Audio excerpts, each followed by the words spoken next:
In this video, I'll be showing you how to make the movie-era engineering radiation jumpsuits. This is part 2 in a 4-part series in which I'll be walking you through each element of the entire costume ensemble. In part 1 we covered the collars, and now we'll be doing the jumpsuit itself. I'm also posting the entire costume tutorial on my blog, www.StarTrekCostumeGuide.com, where you can read through everything in detail. It'll also be available as a free PDF download once I've completed the series. This tutorial walkthrough is intended for use with my Tailors Gone Wild sewing patterns, which are available at www.tailorsgonewild.com. For these, I had the privilege of studying and patterning directly off a screen-used engineering radiation suit, thanks to Raymond Arsick. And if you enjoy this free tutorial, please support my costume research on Ko-fi. This helps me be able to produce more sewing and costuming resources like this. So let's dive in.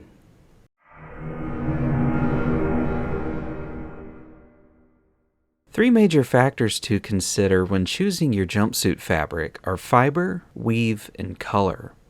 The screen-used jumpsuit I studied was a heavy wool gabardine fabric backed with a layer of cotton muslin. Most of the original jumpsuits appear to have been made out of wool gabardine, but at least some of them were actually made out of wool cavalry twill. This was also true for the orange variants, so either of those fabrics is fair game.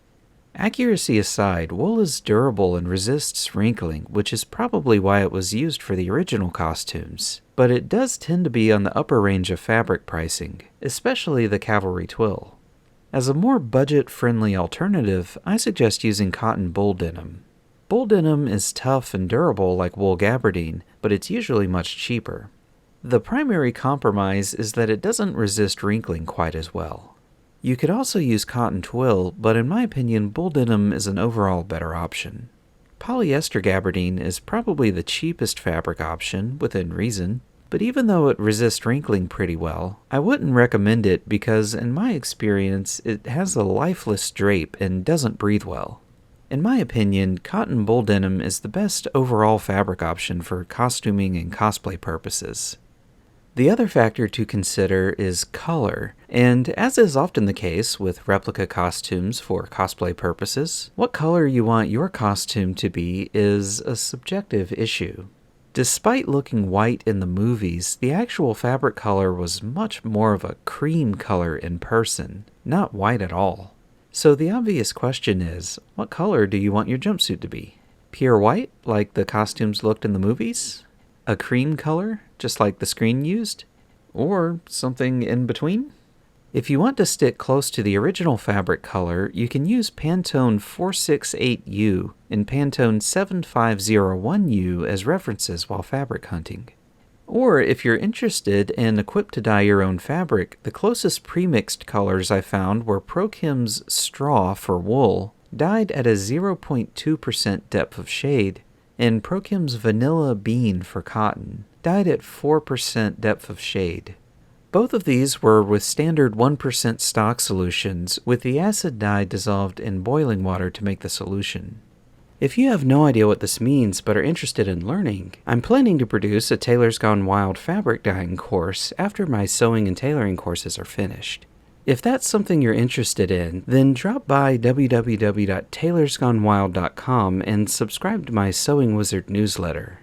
Although for my projects, I nearly always favor the screen-used colors over subjective interpretations, in this case, the original cream color was beyond what I believe to be aesthetically pleasing in person. For me, a fabric in between bleached white and dingy beige was an ideal compromise. Here's a side-by-side comparison between the screen-used radiation suit on the left, my natural-colored men's replica in the middle, and a women's full-on white costume on the right. If you prefer an off-white compromise too, I suggest searching for fabrics with keywords like natural, ivory, off-white, antique white, snow white, or cream. For the men's demonstration jumpsuit featured throughout most of this tutorial, I used this natural denim from my local Joann with a closely matching knit fabric for the chest tubing. Hobby Lobby carries a similar product, and there are doubtless many others available from online fabric vendors. But with natural fabrics, something to watch for is that some of them are natural in the sense that they're undyed and contain little brown flecks. Obviously not ideal for this costume. Make sure it's a fabric that's been dyed natural and is completely even in color, with no little flecks or irregularities often found in undyed fabrics. For the women's jumpsuit occasionally featured in this tutorial, I used actual white cotton twill. Or if you want to make an orange variant, then obviously you can use whatever fabrics you like for that one too. Or in lieu of color matching a screen-used costume, you can custom dye your fabrics to your ideal color interpretation.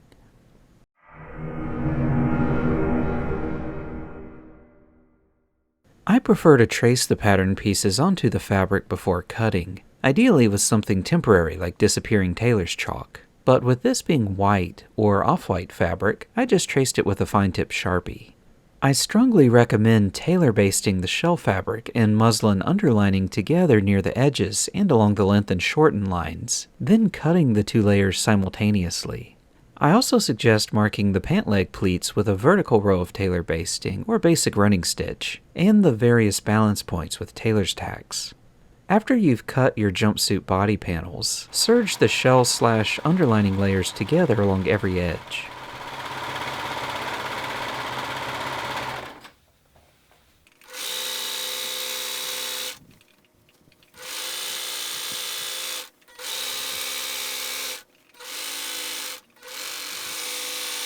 For the sleeves, you can tailor baste the layers together if you'd like, but they're small enough that you can probably get away with just pinning them together along the edges.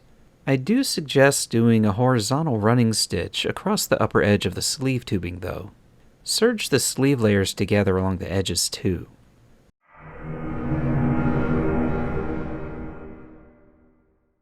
Fold the pant leg wrong sides together along the pleat line on the jumpsuit front. Stitch the small pleat into place 1/8 of an inch inside the folded edge, from about an inch underneath the upper edge of the waist tubing all the way down to the bottom of the pant leg.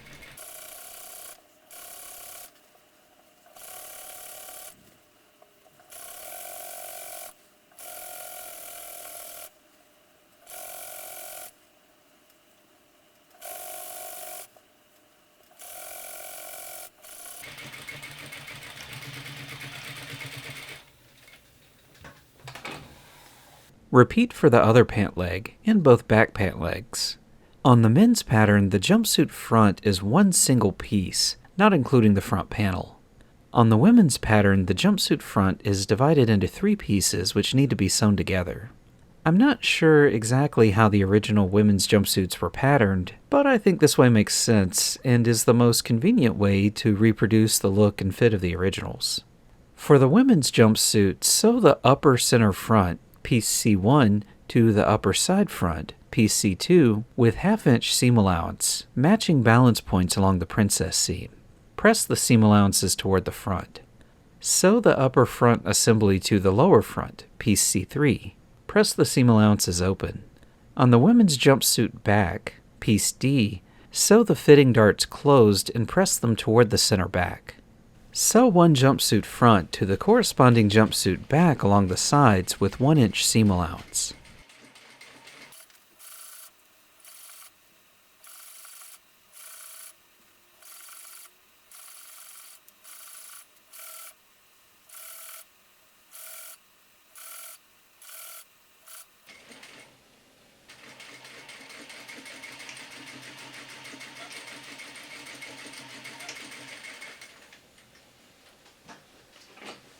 Press the seam allowances open.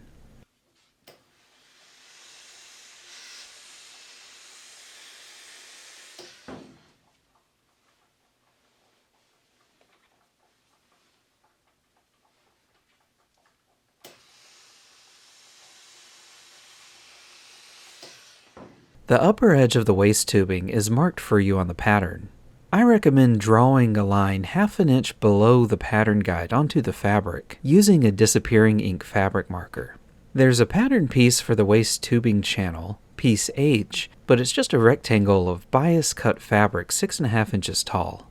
Place your tubing channel on top of your jumpsuit and trim it down to the size of your jumpsuit waist, plus about an inch for tubing ease. Position the tubing channel onto the jumpsuit, right sides together, so the lower edge is flush with the line you drew on the jumpsuit. Pin the channel to the jumpsuit with the front and back ends flush with the jumpsuit edges, easing in the excess as evenly as you can. Sew the channel to the jumpsuit half an inch above the lower edge, which should be exactly along the pattern's alignment guide.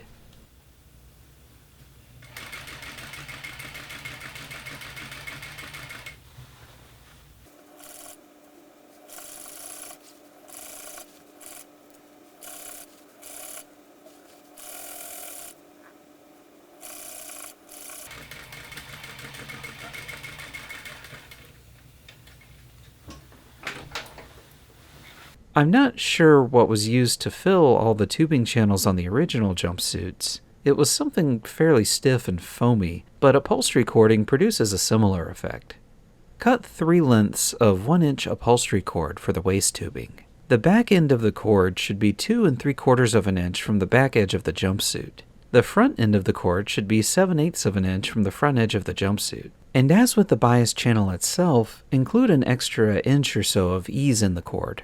Otherwise, even though it looks fine while resting flat on a surface, once the jumpsuit takes shape and curves around the wearer's body, it'll pull the jumpsuit fabric together and cause some ugly puckering.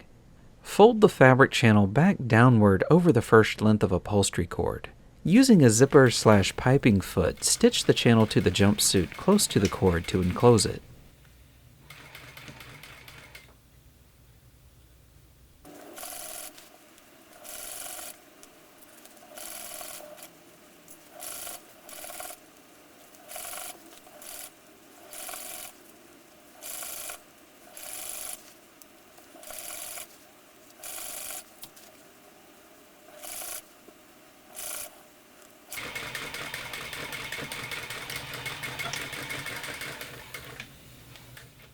Lift the fabric channel back up along the stitching and position the second length of cording underneath it. Fold the fabric channel back down over the second length of cord and stitch it closed like you did for the first. The third and bottom length of cord is a bit more involved. Lift the fabric channel back up along the stitching and position the third length of cord beneath it. The lower edge of the channel needs to be hand sewn to the jumpsuit, so roll whatever's left of the channel fabric underneath the tubing. Slip stitch the lower edge of the channel to the jumpsuit. Flatten the ends of the fabric channel however you prefer. Since there's no cord in the ends, the channel will probably form some small pleats. It doesn't really matter how you handle them, but I do suggest doing them the same way. Machine sew the ends of the channel to the jumpsuit in whatever manner you like. They won't be seen on the outside of the finished costume. I just did a rectangle of top stitching to fasten everything into place. Repeat for the other side of the jumpsuit. Sew the two jumpsuit assemblies together along the center front. The upper front seam allowance at the neckline is a full inch, but the lower front crotch seam allowance is half an inch. Press the seam allowances open. Sew a basting stitch 7/8 of an inch inside the center front edges. This will serve as a guide to help you properly position the center front panel shortly. I've demonstrated it here in a contrasting thread color. The men's jumpsuit has a hidden fly zipper on the lower left, underneath the front panel. The zipper is 11 inches long and installed upside down, so it closes downward and unzips upward. The bottom of the zipper should be 2 inches from the lower front crotch seam, and the top should be 11 inches above that. For both the men's and women's patterns, the center front panel, piece B, is comprised of 2 layers, the shell fabric and a muslin facing underneath. Trim away 1/4 inch from the edges of the muslin facing. This will roll the seam line to the underside on the finished panel. For the men's version, I suggest basting along the lower left seam line 5/8 of an inch from the edge to establish a guide for the zipper positioning. Unzip the zipper, turn it upside down, and flip it over so the pull tab is facing the fabric. Position the zipper so the zipper teeth are just inside the row of machine stitching and pin it into place. Using your zipper/piping foot, sew the zipper to the front facing 1/8 of an inch away from the zipper teeth, reinforcing your stitching at the ends of the zipper.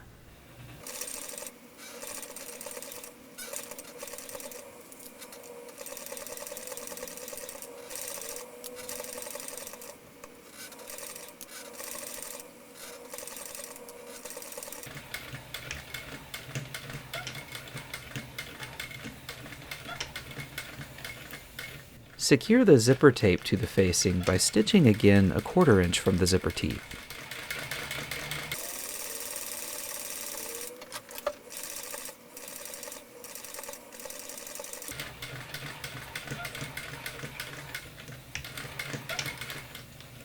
Close the zipper and pull it toward the middle of the facing, out of the way.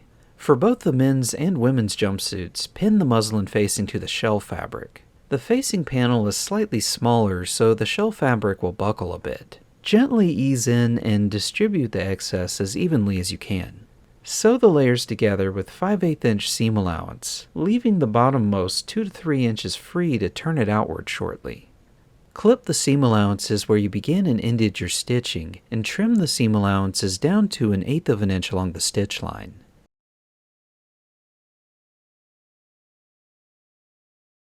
Press the lower front allowances under one at a time. You can trim them a bit if you want.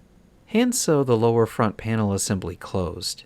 It'll be machine sewn closed multiple times as we continue, so your stitching doesn't need to be perfect or invisible.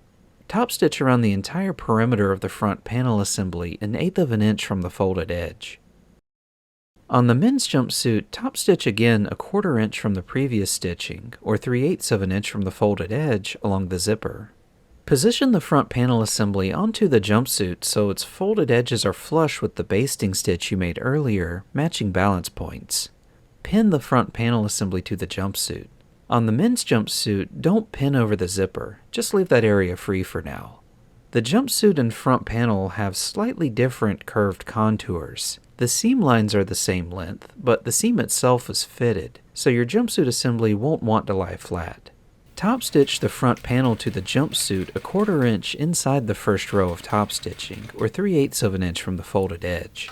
On the women's jumpsuit, top stitch around the entire panel, but on the men's jumpsuit, begin and end your stitching at the previous stitch line at the ends of the hidden zipper fly.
For the men's jumpsuit, close the zipper and pin it to the lower left allowance on the jumpsuit.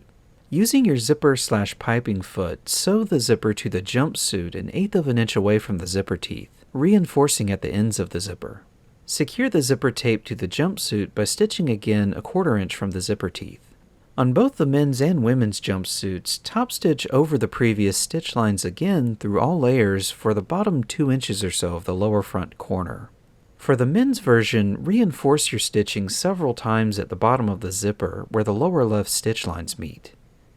On the upper front chest area, the men's jumpsuits had 3 circular rings of chest tubing, while the women's only had a single circle of tubing.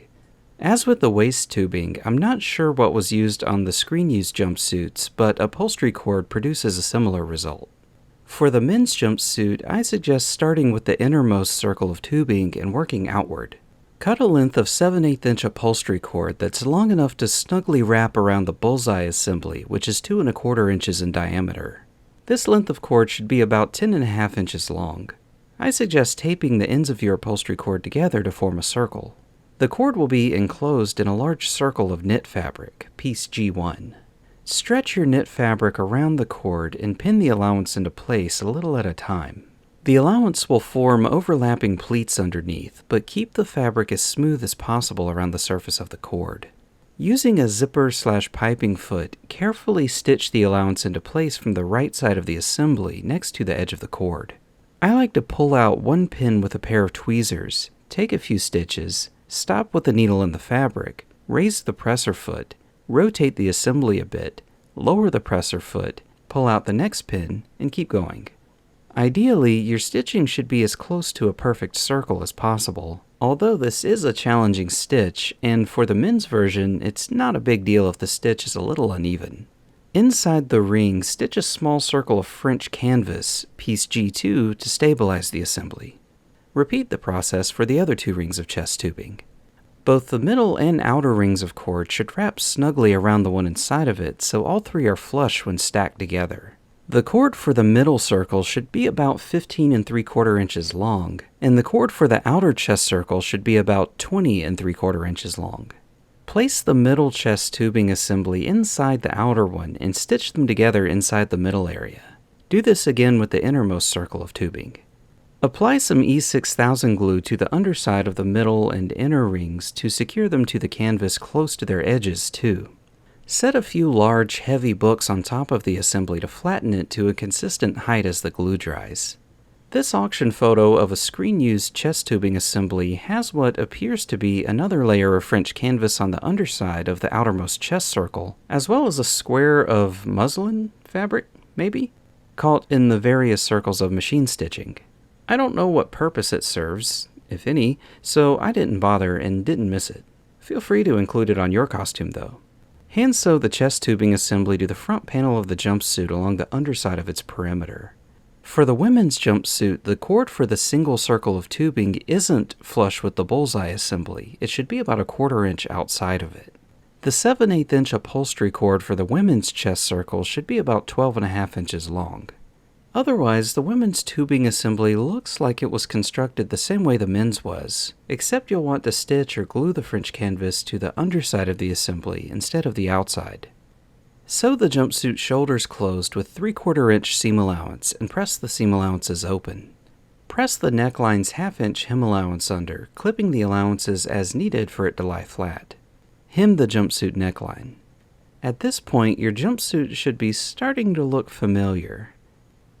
Cut a length of your 1 inch white hook and loop tape, also known as Velcro, long enough to extend from just below the neckline down to where the back seam allowance changes from a full inch to 1/2 inch.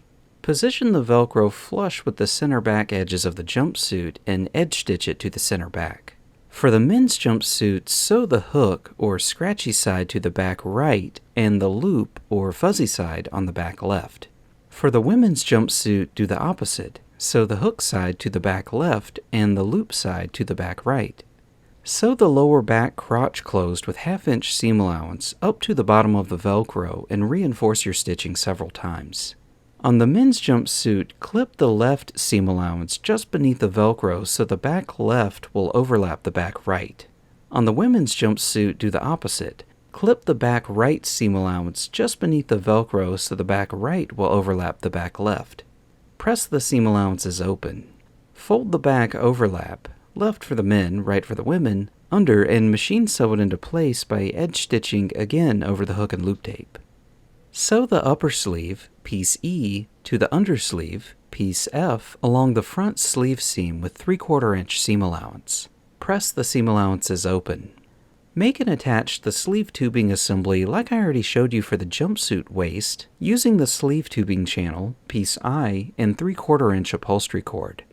Remember to include as much extra ease in the channel and cord as you can manage, at least 3/4 of an inch, or a full inch if you can manage it. Even though my first tubing assembly was nice and smooth when lying flat on the table, after I sewed the sleeves closed, the tubing cinched the sleeves in and made some ugly gathering. Anyway, sew the sleeve back seams closed with 3/4 inch seam allowance. I suggest using a zipper/piping foot over the tubing assembly area to stitch as close to the cording as possible. Press the seam allowances open, then tack the allowances open by hand over the tubing assembly area. I like to go ahead and hem the sleeves now before they're attached to the jumpsuit.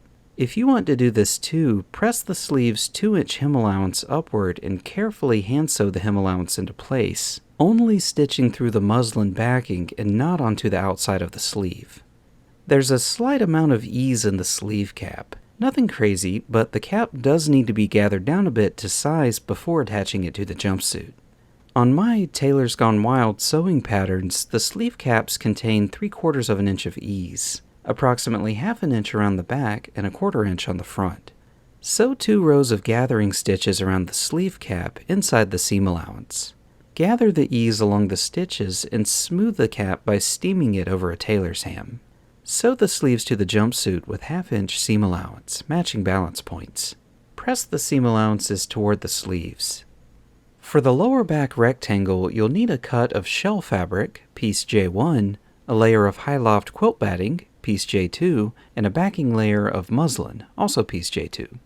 Cut 2 9 3/8 inch lengths of the 1 inch white hook and loop tape. Position the 2 loop or fuzzy sides along the longer outer edges of the shell fabric. The ends of the Velcro should be just over 1.5 inches from the ends of the fabric. Edge stitch the Velcro to the fabric. Using the marker of your choice, draw the rectangular boxes of top stitching onto your muslin backing. I prefer to use a disappearing ink fabric marker. The outer box of top stitching is 1/4 inch from the edge, the middle box of top stitching is 5/8 of an inch inside the first, and the inner box of top stitching is 1/2 inch inside the second. Apply some fabric temporary spray adhesive to the batting and backing layers, then center them onto the underside of the shell fabric. Using an even feed walking foot, stitch over the quilting lines you marked through all layers. I suggest starting with the innermost rectangle of stitching and working your way outward. Turn the upper and lower 1 1/4 inch allowances of shell fabric under and lightly press. From the right side, stitch again over the outermost areas of top stitching to secure the allowances. Obviously, you want the quilted assembly to retain its original shape, but don't worry if it winds up a little asymmetrical. Straighten it as best you can with an iron and compensate by tapering the allowance. Turn the 1 1/4 inch allowance under along the sides of the assembly and lightly press. Stitch again over the rows of top stitching to secure the allowances. Edge stitch the corresponding lengths of hook or scratchy Velcro to the lower back of the jumpsuit, vertically centered over and horizontally flush with the tubing assembly. Position the quilted rectangle onto the lower back of the jumpsuit, matching Velcro strips. The top of the rectangle should barely extend over the jumpsuit Velcro. Stitch again over the lower third or so of the quilting stitches through all layers to secure the quilted rectangle to the jumpsuit. Hand sew 2 silver snaps and 2 silver hook and eye closures onto the back Velcro. The top closure at the neckline should be a hook and eye closure, then alternate downward. The exact spacing doesn't really matter, just space them evenly down the back. Personally, I find it difficult to use hook and eye closures that are embedded in Velcro, so you might consider using only snaps instead. Sew the jumpsuit's inseams closed with 1 inch seam allowance, matching balance points and crotch seams. Press the seam allowances open. Like with the sleeves, I think it's easier to go ahead and hem the pant legs now, before all the accents and panels are attached. If you want to do this too, press the pant leg's 2 inch hem allowance upward and carefully hand sew the hem allowance into place, only stitching through the muslin backing and not onto the outside of the pant legs. Cut 2 11 inch lengths of white 5/8 inch elastic for the stirrups at the bottom of the pant legs. That's 9 inches for the stirrup itself and 1 inch allowance on each end. Extend 1 inch of the elastic upward underneath the pant hem and stitch it into place with a small square of top stitching. Repeat for the other end, then the other pant leg. Cut a 2 3/4 inch length of 1 inch white Velcro and discard the hook or scratchy side. Hand sew the loop or fuzzy side to the upper front of the jumpsuit, horizontally centered, so the upper edge is just beneath the neckline and the lower edge slightly extends onto the outer chest circle. This is to fasten the collar to the jumpsuit on the finished costume. Your jumpsuit body is now finished. In part 3, I'll walk you through all the various accents and attachments that elevate this from a plain white jumpsuit to a wonderfully and intricately detailed costume. Just a reminder that this entire costume tutorial is available on my blog, www.StarTrekCostumeGuide.com, and it'll also be available as a free PDF download once I've finished this 4-part series. If you enjoyed this tutorial, if you found it interesting or helpful and would like to see more like it, please support my costume research on Ko-fi. This helps me be able to produce more sewing and costuming resources like this. And if you're wanting to learn how to sew, I'm putting together a series of sewing and tailoring courses which will be available soon. You can check those out at www.tailorsgonewild.com. Men's and women's sewing patterns for this costume are available there too. Anyway, thanks for watching. Please like and subscribe if you haven't already, and if you're able, I'd greatly appreciate your support on Ko-fi. See you again soon in part 3.